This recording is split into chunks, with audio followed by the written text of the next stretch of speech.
النهارده تاني يوم لينا في اسطنبول، والنهارده هناخد اليوم نتفرج على المعالم الأثرية وهو هيقول اسمها عشان انا ناسيه. يا جماعه بقالي ساعه مثلا بيحفظ بتسالني فيا. بتقول لي واحنا رايحين فين؟ اقول لها بص هنروح 1 2 3. تقول لي طب خلاص انا عايز اقول انا الفيديو ده. لا ماشي. بعد كده تيجي احنا تتكلم رايحين المعالم تقول لي هنروح الأثرية. المعالم الاثريه. وايه اللي المعالم الاثريه؟ طب ما في هو هيقول لكم عشان هو حافظ. ما في 5000 معلم اثري يعني. قول لهم بقى. المفروض النهارده رايحين هو فيديو مش هيكمل مبدئيا. طب انا هنزله على فكره زي ما هو كده. نزلوا ايه؟ النهارده المفروض رايحين منطقه السلطان احمد.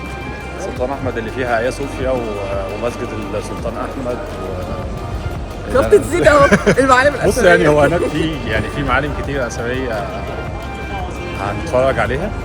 انا ابتديت لاحظ ان قدامنا دلوقتي طوابير يعني هو مش طابور، هو مش طوابير. اخره فين. هو الفكره انه الطوابير هنا احنا يعني وقفنا فيها من اول ما وصلنا اساسا، من واحنا في المطار، من واحنا عشان ناخد ختم دخول. ده وريهم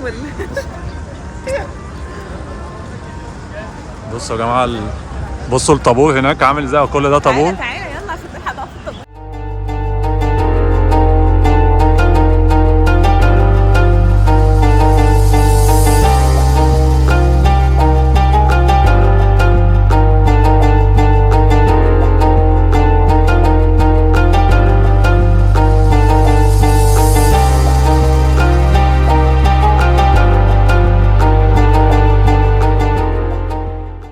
المصريين اصلا يا جماعه نطينا في الطابور لحد ما وصلنا، عشان احنا كنا فضلنا واقفين بصراحه ورا. كان زماننا دلوقتي مثلا احنا مروحين مصر اساسا.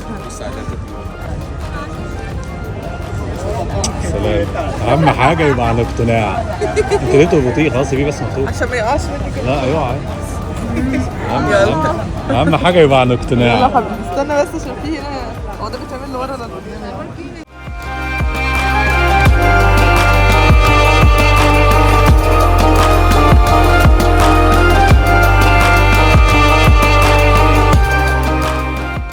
من أول ما رجلك بتخطي جوه آيا صوفيا بتحس بهيبة غريبة. الطراز المعماري بتاعها حقيقي يخبل. الأجواء جوه والتاريخ اللي شاهد عليه المكان ده من ساعة ما اتبنى في العصر البيزنطي. اتبنى ككاتدرائية وبعد كده اتحول لمسجد أثناء قيام السلطنة العثمانية. ومع بداية الجمهورية التركية تم تحويله لمتحف لحد سنة 2020 لما تم تحويله المسجد مرة تانية.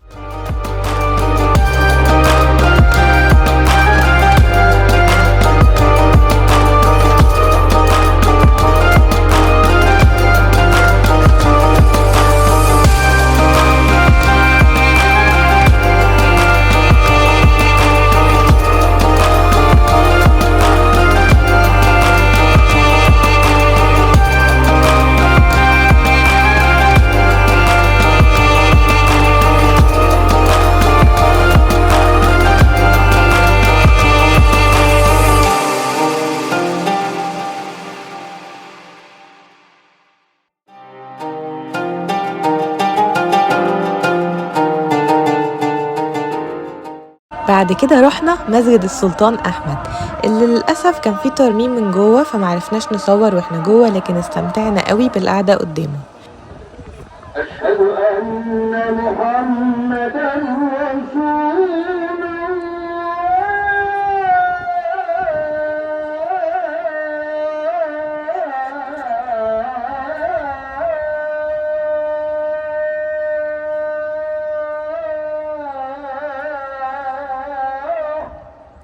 بعدها بقى رحنا مكان مستخبي تحت الأرض في اسطنبول، كتير جدا بيروحوا هناك وعمرهم ما نزلوا، صهريج البازيليك.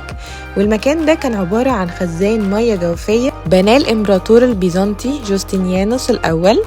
لما بتنزل تحت بتلاقي عواميد كبيرة جدا وأشكال فنية وأضواء وعروض حقيقي مبهرة. المكان موجود جنب آيا صوفيا، وننصحك جدا إنك تحجز التذكرة أونلاين من على موقعهم عشان تتجنب الوقفة في الطوابير الطويلة.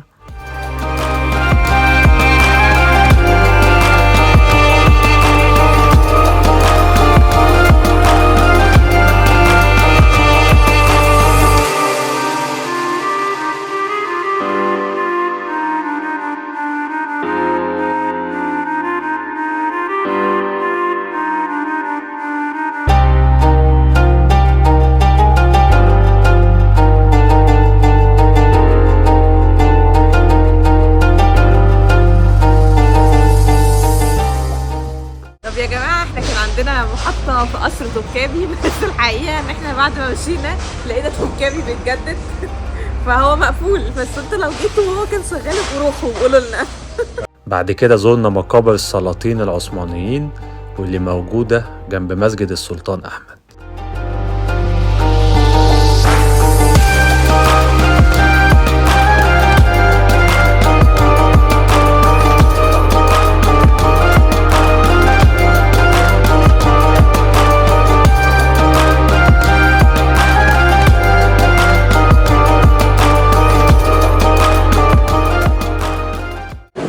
دلوقتي يا جماعه جينا الجراند بازار، هنتفرج بقى نشوف الحاجات اللي عندهم. طبعا احنا اول حاجه دخلنا عليها محلات الذهب.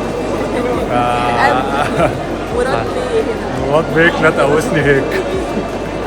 فتعالوا ناخدكم جوله كده سريعه في الجراند بازار، نتفرج نشوف الحاجات اللي انتم ممكن تشتروها من هنا لو عرفت تعرف اسعار، لو يعني هنتفرج مع بعضينا يعني. واخيرا رحنا جراند بازار، وده مكان مثالي عشان تشتري الهدايا والاعمال اليدويه والذهب والفضه. وجراند بازار مصنف انه اكبر سوق مقفول على مستوى العالم.